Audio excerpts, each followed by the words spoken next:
আসসালামু আলাইকুম। এসএসসি দাখিল আজকে শুরু করছি বাংলা সেকেন্ড পার্টের গুরুত্বপূর্ণ একটি পরিচ্ছেদ নাম্বার 5। বেসিক্যালি বাংলা সেকেন্ড পার্টের এমসিকিউ সেকশনে আপনি যদি ঠিকঠাক আনসার করতে চান তাহলে অবশ্যই আপনাকে বাংলা সেকেন্ড পার্টের এই পরিচ্ছেদগুলো ঠিকঠাক পড়তে হবে, এই কনসেপ্টগুলো ক্লিয়ার করতে হবে, এই গ্রামার আইটেম আপনাকে ঠিকঠাক ইউটিলাইজ করতে হবে। তাহলে আপনি আপনার বোর্ড পরীক্ষা আসা এমসিকিউ আনসার করতে পারবেন। অন্যথায় কোনো সাজেশন, কোনো গাইড বা অন্য কোনোভাবে যদি আপনি এমসিকিউ গটবাধা পড়েন 100, 200, 500, 1000, 2000 কোনো কাজে আসবে না। একেবারে আপনার সময়টা বৃথা নষ্ট হবে। আপনাকে অবশ্যই মূল বইয়ের কনসেপ্ট ক্লিয়ার করে পড়তে হবে। যদি আপনি 1000, 2000 এমসিকিউ বা 500, 100 এমসিকিউর বিপরীতে মূল বই কনসেপ্ট ক্লিয়ার করে পড়েন, আপনার দুইটা এখানে প্রফিট হবে। নাম্বার 1 হচ্ছে আপনি গ্রামারটা খুব ভালো করে স্বচ্ছ ধারণা নিতে পারবেন, পাশাপাশি পরীক্ষা আসার জন্য এমসিকিউ আপনি এখান থেকেই পাবেন। আমরা বিগত বছরে কোশ্চেন দেখেছি, প্রত্যেক বছরই মূল বই থেকেই কোশ্চেন করা হয়।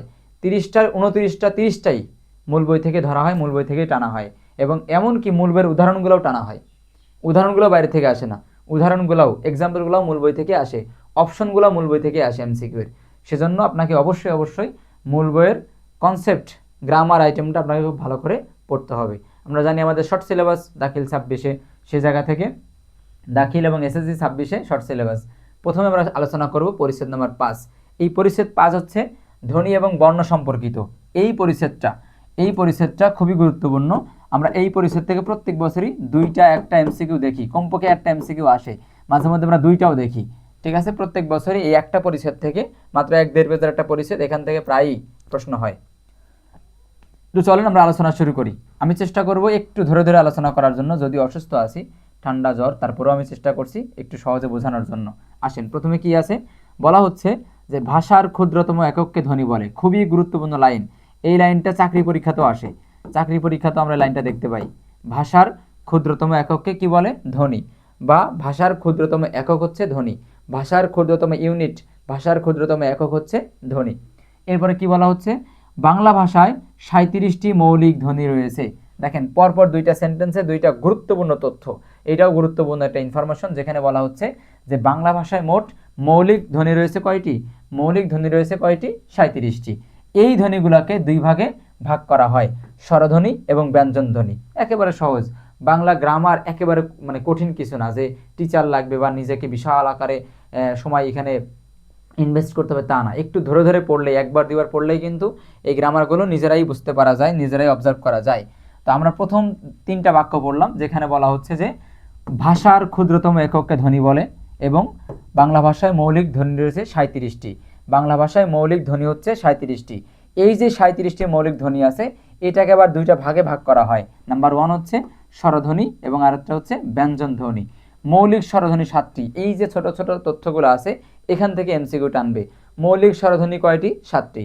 মৌলিক স্বরধ্বনি কয়টি? 7টি। এবার এগুলো এখানে দেওয়া আছে, চাইলে এগুলো একবার করে দেখে নিতে পারেন যে কোনটা কোনটা মৌলিক স্বরধ্বনি। ঠিক আছে, একইভাবে মৌলিক ব্যঞ্জন ধ্বনি কয়টি? 30টি। ওই যে পড়লাম, মোট মৌলিক ধ্বনি কয়টি? 37টি। তার মধ্যে স্বরধ্বনি এবং ব্যঞ্জন ধ্বনি। মোট মৌলিক ধ্বনি কয়টি? বাংলা ভাষায় মৌলিক ধ্বনি হচ্ছে 37টি, তার মধ্যে 7টি হচ্ছে স্বরধ্বনি আর 30টি হচ্ছে ব্যঞ্জন ধ্বনি। মৌলিক স্বরধ্বনি 7টি, মৌলিক ব্যঞ্জন ধ্বনি 30টি। ঠিক আছে, এবার এইটার আবার এখানে বিস্তারিত আছে কোনটা কোনটা মৌলিক ধ্বনি। আপনারা এগুলো একবার করে দেখে নেবেন। এখানে কোনটা আসলে পরীক্ষায় এমসি নেবে, অপশনে নেবে বলা কিন্তু মুশকিল। তো ঠিক আছে, আমরা তাহলে এখান থেকে গুরুত্বপূর্ণ তথ্যগুলো পড়লাম। খুবই গুরুত্বপূর্ণ তথ্য এখানে ছিল। একটা হচ্ছে ভাষার ক্ষুদ্রতম একক বা একেবারে ক্ষুদ্রতম ইউনিট হচ্ছে ধ্বনি, আর এই ধ্বনি হচ্ছে ভাষার ক্ষুদ্রতম একক। একইভাবে পড়লাম আমরা বাংলা ভাষায় মোট মৌলিক 37টি ধ্বনি আছে। ওইটা আবার দুই ভাগে বিভক্ত, একটা হচ্ছে স্বরধ্বনি এবং ব্যঞ্জন ধ্বনি। মৌলিক স্বরধ্বনি 7টি, মৌলিক ব্যঞ্জন ধ্বনি 30টি। পাশাপাশি আমরা ধ্বনিগুলো দেখে নিতে পারি। ঠিক আছে, এবার আসেন যেসব ধ্বনি উচ্চারণের সময়, খেয়াল করেন, যেসব ধ্বনি উচ্চারণের সময় বাহু গহ্বরের বা মুখ গহ্বরের কোথাও বাধা পায় না, সেগুলোকে স্বরধ্বনি বলে।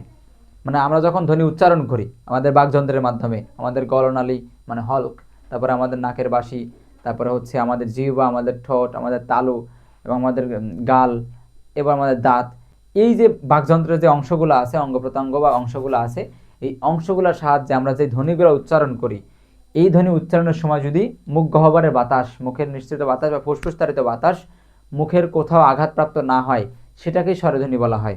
ঠিক আছে, যেমন অ, দেখেন আমার জিভ বা ঠোঁট যা যা আছে অন্যান্য যে বিষয়গুলো সেখানে কোথাও কিন্তু বাতাস প্রবাহিত হতে যে কোথাও কোনো আঘাতপ্রাপ্ত হয়নি। আ, ঠিক আছে। কিন্তু যখন বললাম খ, দেখেন খ কিন্তু আমার এই যে ভিতর থেকে যে বাতাসটা উৎপত্তি হয়েছিল সেটা কিন্তু আমার তালুতে যে বাধা লেগেছে, মানে একদম তালুর শেষ বর্গে যে খ, খ, ঠিক আছে, এরকম। তার মানে স্বরধ্বনি ব্যঞ্জনধ্বনির মৌলিক পার্থক্য এইখানেই। স্বরধ্বনি যখন উচ্চারণ হয় তখন মুখের কোথাও বাধাপ্রাপ্ত হয় না। আপনি ডেফিনেশনটা আবার দেখেন, এটা হচ্ছে স্বরধ্বনির ডেফিনেশন, সংজ্ঞা কি বলা হচ্ছে, যেসব ধ্বনি উচ্চারণের সময় বায়ু মুখ গহ্বরের, বায়ু মানে বাতাস, মুখ গহ্বর মানে মুখের এই যে আমাদের এটা আছে, কোথাও বাধা পায় না সেগুলোকে স্বরধ্বনি বলে। অন্যদিকে অন দ্য আদার হ্যান্ড, যেসব ধ্বনি উচ্চারণের সময় বায়ু মুখের বাইরে বের হওয়ার আগে বাক প্রত্যঙ্গের বিভিন্ন জায়গায় বাধা পায়, ঘর্ষণ লাগে, সেগুলোকে ব্যঞ্জন ধ্বনি বলে। একটু আগে দেখালাম অ কোথাও বাধাপ্রাপ্ত হচ্ছে না, আ, তাই না, হ্রস্ব ই কোথাও বাধাপ্রাপ্ত হচ্ছে না। কিন্তু যখন আপনি পড়ছেন ক বাধাপ্রাপ্ত হচ্ছে, খ, চ, ছ, আমাদের যে উৎপত্তি যে বাতাসটা আছে, ফুসফুস তাড়িত যে বাতাসটা আছে সেটা কিন্তু মুখের যে অংশগুলো আছে, তালু হোক, জিহ্বা হোক, দাঁত, ঠোঁট, এগুলোর মধ্যে কিন্তু বাধাপ্রাপ্ত হচ্ছে। তাহলে বাধাপ্রাপ্ত হয় কখন, যখন ব্যঞ্জন ধ্বনি হয়।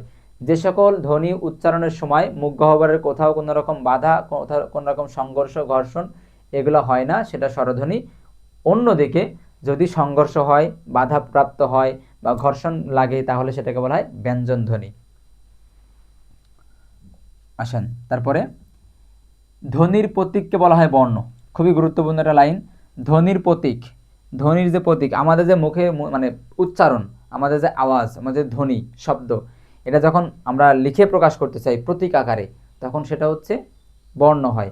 ঠিক আছে, আমি বললাম মনে করুন কলম, এটা আমি মুখ দিয়ে বলতে পারি, কলম, খাতা, বই, কাগজ, কলম, খাতা, বই, পত্র, শহর, চেয়ার, টেবিল, ইটিসি ইত্যাদি যাই বলি না কেন, এই শব্দগুলো যখন মুখ থেকে বলছি তখন আমার মুখের বাকযন্ত্র যা আছে সেগুলো ব্যবহার করে আমি বলছি। কিন্তু যখন আমি লিখে প্রকাশ করতে চাইব তখন অবশ্যই যে কলম, খাতা, বই এগুলোকে বিভিন্ন রকম চিহ্নে বা বিভিন্ন রকম সিম্বলের মাধ্যমে আমাকে প্রকাশ করতে হবে।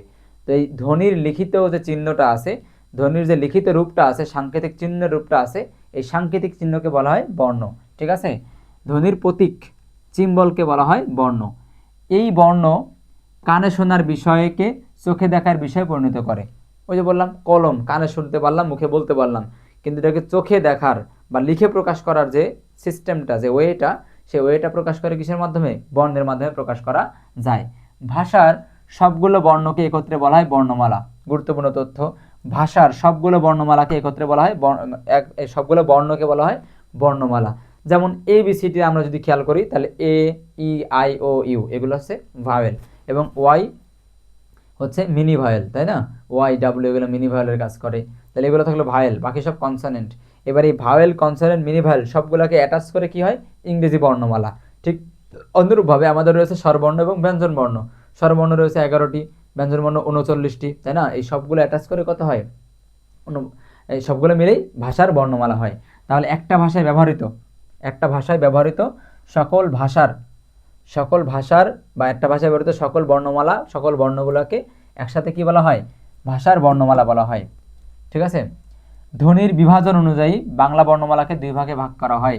ধ্বনির বিভাজন অনুযায়ী বাংলা বর্ণমালাকে দুই ভাগে ভাগ করা হয়। স্বরধ্বনির প্রতীককে স্বরবর্ণ এবং ব্যঞ্জন ধ্বনির প্রতীককে ব্যঞ্জন বর্ণ বলা হয়। যে আমরা পড়ে আসলাম স্বরধ্বনি, মুখের কোথাও বাতাস বাধাপ্রাপ্ত হবে না, সেটা স্বরধ্বনি। এবার স্বরধ্বনি প্রকাশক বা স্বরধ্বনি স্থাবক যে ধ্বনিগুলো আছে, যে বর্ণগুলো আছে সেগুলো আছে স্বরবর্ণ। একইভাবে ব্যঞ্জন ধ্বনি স্থাবক বা ব্যঞ্জন ধ্বনি প্রকাশক যেই বর্ণগুলো আছে, লেখা চিহ্নগুলো আছে বা অক্ষরগুলো আছে সেগুলো হচ্ছে ব্যঞ্জন ধ্বনি। ঠিক আছে, এবার আসেন, বাংলা বর্ণমালায় মূল বর্ণের সংখ্যা 50টি। এটা আমরা আগে থেকে জানি, বাংলা বর্ণমালায় মূল বর্ণের সংখ্যা হচ্ছে 50টি। তবে মূল বর্ণের পাশাপাশি বর্ণমালা রয়েছে নানান ধরনের বর্ণ, অনুবর্ণ, কার বর্ণ, যুক্ত বর্ণ, সংখ্যা বর্ণ, তাই না, এগুলো রয়েছে। মূল বর্ণগুলো স্বরবর্ণ, ব্যঞ্জন বর্ণ দ্বারা বিভক্ত। মূলভাবে মানে মূল যে 50টা বর্ণ আছে এগুলো স্বরবর্ণ এবং ব্যঞ্জন বর্ণ দুইটা ভাগে বিভক্ত। কিন্তু স্বরবর্ণ, ব্যঞ্জন বর্ণ ছাড়াও এখনও অনুবর্ণ, কার বর্ণ, যুক্ত বর্ণ, সংখ্যা বর্ণ এগুলোও কিন্তু আমাদের রয়েছে। স্বরবর্ণ কয়টি, 11টি, আমরা আগে থেকে জানি। স্বরবর্ণ কয়টি, 11টি, এখানে সেগুলো আছে। এখন আমরা তো আর ক্লাস 9-10 উঠে আমরা তো আর এখন পড়বো না, অ আ ক খ পড়বো না, কিন্তু আমাদেরকে এই কনসেপ্ট ধরতে হবে যে স্বরবর্ণ কোনটা কোত্থেকে উচ্চারণ হয়, কয়টা স্বরবর্ণ মৌলিক, কোনটা কোনটা যৌগিক, ওর কার কয়টা আছে, তাই না? তাহলে স্বরবর্ণ মোট 11টি, তার মধ্যে 7টা হচ্ছে মৌলিক। ঠিক আছে, স্বরবর্ণ হচ্ছে 11টি, তার মধ্যে 7টা হচ্ছে মৌলিক। আর কার আছে কয়টার? 10টার। 10টার কার আছে। অ অ হচ্ছে স্বতন্ত্র, এর কোনো কার নেই। অ খুব পাওয়ারফুল একটি শব্দ, অক্ষর, একটা ধ্বনি। অ খুবই পাওয়ারফুল একটি অক্ষর বা ধ্বনি। অ ছাড়া কোনো ব্যঞ্জন বর্ণ ইউজ করা যায় না, উচ্চারণ করা যায় না। যেমন আপনি আসেন, মনে করেন বললেন ক, বললেন খ,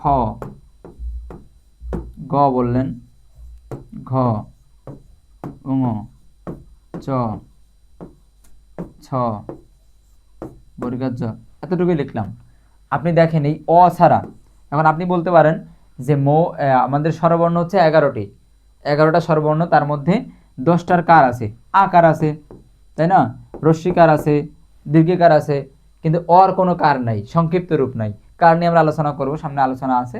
অর কোনো সংক্ষিপ্ত রূপ বা কার নাই, কিন্তু অ খুব পাওয়ারফুল একটি বর্ণ বা ধ্বনি। ঠিক আছে, কিভাবে? আপনি অ ছাড়া কোনো ব্যঞ্জন বর্ণ উচ্চারণ করতে পারবেন না। অ ছাড়া আপনি কখনোই কোনো ব্যঞ্জন ধ্বনি উচ্চারণ করতে পারবেন না। আপনার কাছে মনে হতে পারে কই, আমি তো অ ছাড়াই উচ্চারণ করি। অ ছাড়া উচ্চারণ করেন না, আপনি অ রেখে উচ্চারণ করেন, অর মাধ্যমে উচ্চারণ করেন, কিন্তু সেটা আপনি বুঝতে পারেন না। চলেন তাহলে দেখি, একটু 3 আলিফ বা 1 আলিফ টান দিয়ে পড়েন।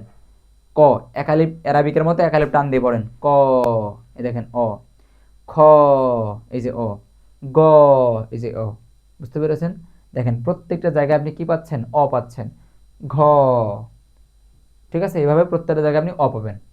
এবার আসলে আমরা সামনের দিকে আগাই, তাহলে আমরা স্বরবর্ণ পাচ্ছি 11টি এবং ব্যঞ্জনবর্ণ কয়টা পাবো আমরা?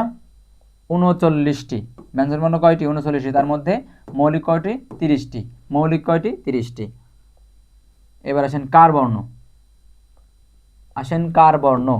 স্বরবর্ণের মোট 10টি সংক্ষিপ্ত রূপ রয়েছে, এগুলোর নাম হচ্ছে কার। এগুলোর নাম হচ্ছে কার বর্ণ। ঠিক আছে, কার বর্ণ। স্বরবর্ণের সংক্ষিপ্ত রূপকে কার বলা হয়? ব্যঞ্জন বর্ণের সংক্ষিপ্ত রূপকে বলা হয় ফলা। স্বরবর্ণের সংক্ষিপ্ত রূপকে বলা হয় কার, আর ব্যঞ্জন বর্ণের সংক্ষিপ্ত রূপকে বলা হয় ফলা। তাহলে 10টি কার বর্ণ রয়েছে, মোট 10টি কি রয়েছে? সংক্ষিপ্ত কার রয়েছে, আর এগুলাকে বলা হয় কার বর্ণ, এখানে দেওয়া আছে। ঠিক আছে, এবার আসেন, কার বর্ণের কোনো স্বতন্ত্র ব্যবহার নেই, মানে কার বর্ণ কখনো একা একা বসতে পারে না। কার কখনো একা একা বসতে পারে না, অন্য অক্ষরের সাথে, সেটা হোক ব্যঞ্জন বা অন্য অক্ষরের সাথে সেটা বসতে বাধ্য, তাই তো? এখানে আর তেমন কিছু নাই। এখানে বলা হচ্ছে যদি কোনো ব্যঞ্জন বর্ণের, খেয়াল করেন, কোনো ব্যঞ্জন বর্ণের সঙ্গে কার বর্ণ বা হর্ষ চিহ্ন না থাকে, তাহলে ব্যঞ্জনের সাথে অ আছে বলে ধরে নেওয়া হয়। ওই যে আমরা বললাম, যেমন ক, তাই না? যেমন গ, এখানে কোনো হর্ষ চিহ্ন বা কার নেই, তাহলে এর মধ্যে কি রয়েছে? এর মধ্যে অ রয়েছে, এর মধ্যে অ রয়েছে, যেমন গ, ক, তাই না? ঠিক আছে, এবার আসেন অনুবর্ণ। এবার আসেন অনুবর্ণ। ব্যঞ্জন বর্ণের বিকল্প রূপের নাম অনুবর্ণ। ব্যঞ্জন বর্ণের বিকল্প রূপ, মানে ব্যঞ্জন বর্ণ মনে করেন আপনি চিনেন, আপনি মনে করেন লিখলেন হচ্ছে খ, এটা হচ্ছে সঠিক রূপ। এবার যদি এটাকে আমি একটুখানি মানে মডিফাই করি, এর যদি আমি বিকল্প একটা ব্যবহার বা বিকল্প একটা চেহারা নিয়ে আসি, তাহলে ওইটা হবে অনুবর্ণ। ব্যঞ্জন বর্ণের বিকল্প বিকল্প রূপটা হচ্ছে অনুবর্ণ। অনুবর্ণের মধ্যে কি রয়েছে? অনুবর্ণের মধ্যে আছে ফলা, রেফ এবং বর্ণ সংক্ষেপ। ফলা, রেফ এবং বর্ণ সংক্ষেপ। আগে আসেন ফলা। ব্যঞ্জন বর্ণের কিছু সংক্ষিপ্ত রূপ অন্য ব্যঞ্জনের নিচে অথবা ডানে পাশে ঝুলে থাকে, সেগুলোকে বলা হয় ফলা। মানে অল্প কথায় বলতে গেলে ব্যঞ্জন বর্ণের সংক্ষিপ্ত রূপকে বলা হয় ফলা। আমরা পড়ে এসেছিলাম স্বরবর্ণের সংক্ষিপ্ত রূপকে বলা হয় কার, স্বরবর্ণের সংক্ষিপ্ত রূপকে বলা হয় কার, আর ব্যঞ্জন বর্ণের সংক্ষিপ্ত রূপকে বলা হয় ফলা। আমি আপনাকে পড়াই দিচ্ছি পরিচ্ছেদ, আপনার আর একবারও পড়তে হবে না, শুধু আমার ক্লাসটা মনোযোগ দিয়ে করবেন। আর আপনি যেটা করবেন, আপনার কাছে যেই গাইড, যে সাজেশন মডেলটা যেটা আছে, সেখান থেকে এই চ্যাপ্টার, এই ধ্বনি এবং বর্ণ 5 পরিচ্ছেদের আপনি প্র্যাকটিস করবেন, দেখবেন আপনি পারেন কিনা, আপনি দেখবেন আপনি পারেন কিনা। আপনি তো বেসিকটা পড়লেন, আমার কাছে ক্লাস করলেন, করার পরে আপনি দেখবেন যে আপনি এখান থেকে আসা, এই চ্যাপ্টার বা এই পরিচ্ছেদ থেকে আসা প্রশ্নগুলো আপনি আনসার করতে পারেন কিনা। আমি আশা করছি পারবেন। তাহলে আমরা এখানে কি বলছি? ফলা কাকে বলে? স্বরবর্ণের সংক্ষিপ্ত রূপকে বলা হয় কার, আর ব্যঞ্জন বর্ণের সংক্ষিপ্ত রূপকে বলা হয় ফলা। স্বরবর্ণের সংক্ষিপ্ত রূপকে বলা হয় কার, আর ব্যঞ্জন বর্ণের সংক্ষিপ্ত রূপকে বলা হয় ফলা। ঠিক আছে, এখানে একই কথা বলা আছে, যেমন ন ফলা, ব ফলা, ম ফলা, এরকম। ঠিক আছে, এবার আসেন রেফ। র এর একটি অনুবর্ণ হচ্ছে রেফ, র এর একটি বিকল্প রূপ হচ্ছে রেফ। এবার বর্ণ সংক্ষেপ, যুক্ত বর্ণ লিখতে অনেক সময় বর্ণকে সংক্ষেপ করার প্রয়োজন হয়। যখন যুক্ত বর্ণ করতে হবে তখন অনেক সময় বর্ণকে সংক্ষেপ করে লেখা হয়, এগুলাকেই বর্ণ সংক্ষেপ বলা হয় বা এগুলাই হচ্ছে বর্ণ সংক্ষেপ। যেমন এরকম লিখতে হয়, এরকম দ লিখতে হয়, তাই না? যেমন স্বতন্ত্র শব্দটা দেখেন, এখানে ব লেখা হয়েছে, এখানে দন্তান্ন লেখা হয়েছে, তয় রফলা লেখা হয়েছে, এগুলো কিন্তু সংক্ষেপে লেখা হয়েছে। যুক্ত বর্ণ, এবার আসেন যুক্ত বর্ণ। যুক্ত বর্ণ থেকে কিন্তু বানানের জায়গাটা মানে স্পেলিং এর জায়গাটা কিন্তু পরীক্ষায় আসে। খেয়াল করেন, একাধিক বর্ণ যুক্ত হয়ে যুক্ত বর্ণ তৈরি করে। যুক্ত বর্ণ যেহেতু, তাহলে অবশ্যই একাধিক বর্ণ যুক্ত হয়েই যুক্ত বর্ণ তৈরি করবে। যুক্ত হওয়া বর্ণগুলোকে দেখে কখনো সহজে চেনা যায়, আবার কখনো সহজে চেনা যায় না, তাই না? যুক্ত বর্ণের সংখ্যা অক্ষরগুলো, ওর মধ্যে কি কি অক্ষর যুক্ত হয়েছে, যুক্ত বর্ণ কি কি অক্ষর যুক্ত হয়ে যুক্ত বর্ণ হয়েছে, সেটা অনেক সময় সহজে চেনা যায়, অনেক সময় সহজে চেনা যায় না। এর উপরে পরিপ্রেক্ষিতে বা এই দিক দিয়ে, এই কনসেপ্ট থেকে এই যুক্ত বর্ণ দুই প্রকার, স্বচ্ছ এবং অস্বচ্ছ। একেবারে সহজ, বাংলা গ্রামার একেবারে সহজ, অ্যারাবিক গ্রামার একেবারে সহজ, অঙ্ক একেবারে সহজ। আপনি যেটা নিয়ে আসবেন আলহামদুলিল্লাহ আমার কাছে সেটাই সহজ, আমি সহজভাবেই উপস্থাপন করতে পারি। ঠিক আছে, আপনারা শুধু পাশে থাকবেন। তো আমি আপনাদেরকে পরিচ্ছেদ 5-এর ক্লাস দিলাম। আমি সবচেয়ে গুরুত্বপূর্ণ 5-6টা, কমপক্ষে 5টা সবচেয়ে গুরুত্বপূর্ণ 5টা পরিচ্ছেদের ক্লাস আমি দিতে চাই কমপক্ষে, যদি আপনারা রেসপন্স করেন অনেক বেশি বেশি বেশি শেয়ার করে দেন বন্ধু বান্ধবের সাথে বা আপনাদের ছোটো ভাইদের সাথে। এটা তো সবার সাথে, সবার জন্যই গুরুত্বপূর্ণ। দাখিল 26, 27, 28 বা পরবর্তী 29 সবার জন্যই গুরুত্বপূর্ণ। আপনারা যদি বেশি বেশি শেয়ার করে দেন, বেশি বেশি আপনি রেসপন্স করেন, তাহলে আমি সামনের ক্লাসগুলো খুব দ্রুত দেওয়ার চেষ্টা করবো, যদিও আমি অনেক ব্যস্ত। আচ্ছা, তাহলে বলছিলাম যুক্ত বর্ণ। যুক্ত বর্ণ দুই প্রকার, স্বচ্ছ এবং অস্বচ্ছ। কেন, কোন দিক দিয়ে, কোন পারপাস থেকে স্বচ্ছ এবং অস্বচ্ছ? ওই পারপাস থেকে যে যুক্ত বর্ণের যে বর্ণগুলা যুক্ত হয়ে যুক্ত বর্ণ তৈরি করেছে, ওগুলা মানে অনেক সময় দেখে সহজে বুঝতে পারা যায় যে কোনটা কোনটা কোন কোন অক্ষর যুক্ত হয়েছে, আবার কোনো কোনো সময় বোঝা যায় না। তাহলে যুক্ত বর্ণ দেখে চেনা যায় বা যায় না, এর উপরে ভিত্তি করে যুক্ত বর্ণ দুই প্রকার, স্বচ্ছ যুক্ত বর্ণ এবং অস্বচ্ছ যুক্ত বর্ণ। দেখেন স্বচ্ছ যুক্ত বর্ণ কোনটা, এখানে কয় টয় আছে দেখেই বোঝা যাচ্ছে, এখানে বর্গা জয় জয় আছে দেখেই বোঝা যাচ্ছে, বর্গা জয় ঝ আছে, ইং ঝ আছে, ডয় ডয় আছে, দন্তান নয় ঠ, মূর্ধন্য নয় ঠ আছে, মূর্ধন্য নয় ঠ আছে, দয় দ আছে, দয় ধ আছে, দয় ম আছে, দন্তান নয় ঠ আছে। এই তো আমরা দেখতে বুঝতে পারতেছি, দেখেই বুঝতে পারছি এখানে সহজেই। তাহলে এগুলো হচ্ছে স্বচ্ছ।